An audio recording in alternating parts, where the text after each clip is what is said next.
Hello everybody, this is Tim from Boatcare Sussex, and I've been asked to just look at this houseboat here just to check her over and her securing arrangements. So I just thought I'd talk you through my observations. So as you can see, we're berthed alongside right in a corner there, and today we've got a northerly wind which is pushing us that way, so the boat is being taken away from the pontoon, which is quite fortuitous.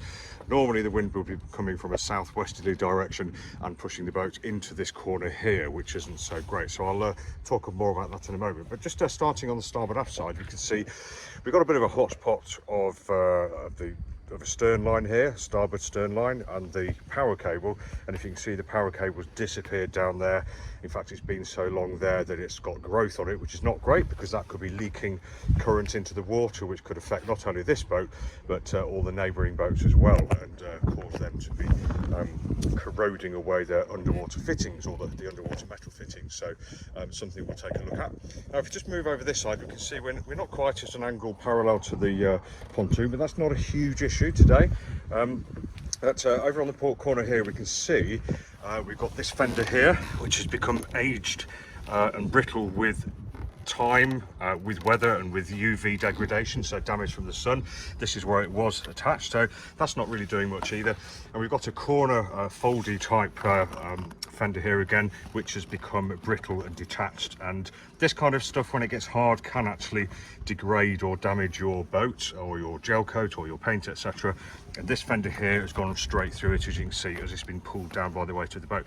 If you just look inside here, we can see where the boat is generally pushed in this direction by the predominantly southwesterly wind.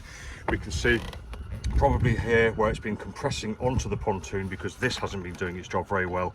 It's just caused some damage to the teak here, and probably to the vinyl sheathing underneath. So we definitely need to keep this corner away from this corner here to make sure that that damage doesn't continue or get worse. I can see a line in the water there, so there we go. We can see we've got some nice mule mariniere in the making there, so that's been there for ages, so that's probably rotting away. And if we just look along the lines, looking down the side of the boat, you can see we've got a bit of a hot spot. We've got all the right lines there, so we've got a stern rope, a forespring and a head spring and a bow rope, but there's a lot going on. So we've got rope starting to unwind here, so that would suggest that some kind of corrosion or weakness in the rope there. We can see we've got two ropes joined together here, so they're probably too short. Now that's not too much of a problem, but just again untidy.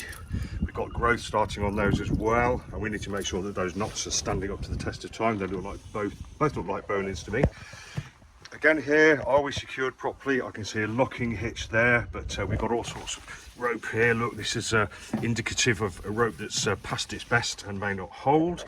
And if we just come back down to the forward end, we can see again a rope in the water, a fender in the water, not doing a great deal, and we've got the headline doubled up, so we've got one here, which is good, but not looking particularly secure here or here, and so we need to just check that out. And we've got two fenders here doing a good job, but no fenders down aft, whereas we've got two securing locations here, so we could put a fender in there just to give us that bit of extra protection. So this is Tim from Boatcare Sussex, just showing you what we're going to have a look at, and when we're done I'll show you the final results, although we're not going to buy anything extra today, but we'll see what we can do to tidy things up. Okay, thanks for watching, see you soon. Hello again everybody. So I just spent a little bit of time just with the ropes that we have, nothing new, just made do with the best that we have. So you know, we may have prevented a bit of a disaster really. So as you can see, the boat's lying more parallel to the pontoon, which is good, and it's also away from the pontoon as well, so the predominant southwesterly pushing it that way, it will now not hit the pontoon in the port aft corner just over here. At the moment you can see she's been pushed away because we've got a northerly wind today going that way, so that's good. We've taken the power cable out of the water, that could do with the clean off really, and we've pulled in on the starboard aft stern rope there, so that has the benefit of pulling the bow that way, so away from the pontoon on the port side up there. And we just cheesed the rope down just to make it look nice and neat, so we can see if anything changes or if it gets kicked into the water, and to prevent anybody tripping on it, etc. So a bit of a bigger gap here as well, but that means that this corner here we've opened up the gap, so this is never going to touch the pontoon here. via these two broken fenders. So we're going to prevent any damage like this getting any worse, any cracks, etc. So that's good. We haven't replaced the fenders yet because we've not been to the shop to replace them, but we do need to change this rope. This is a very old rope. It's creaking, it's hard, it's tough, and we can see in here where it's started to sort of almost just wear into one piece of rope. It's just moved and gone backwards and forwards over the years.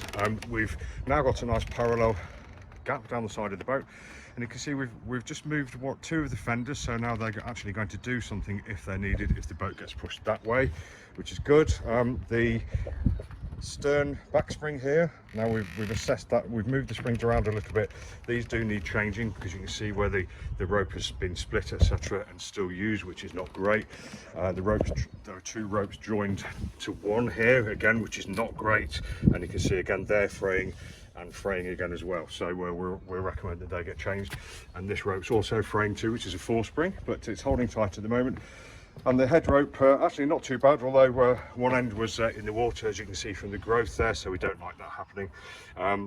We just put this fender down here, which is kind of swinging around here doing nothing. So if the boat does move this way for any reason, which it shouldn't, at least we've got that fender actually doing something now, and all looking good. And the only other recommendation we've got is that we'd like to see the bow lines, the 4-spring, the back spring, and the stern rope all doubled up. So if you do have a rope part for any reason, it means that you've got one rope still there taking the strain until you next visit your boat, or until you ask us to take a look for you. So this is Tim from Boatcare Sussex, just showing you what we've managed to achieve, making sure this boat is nicely secured for any weather, just using what we've got, though we do need some extra bits and pieces.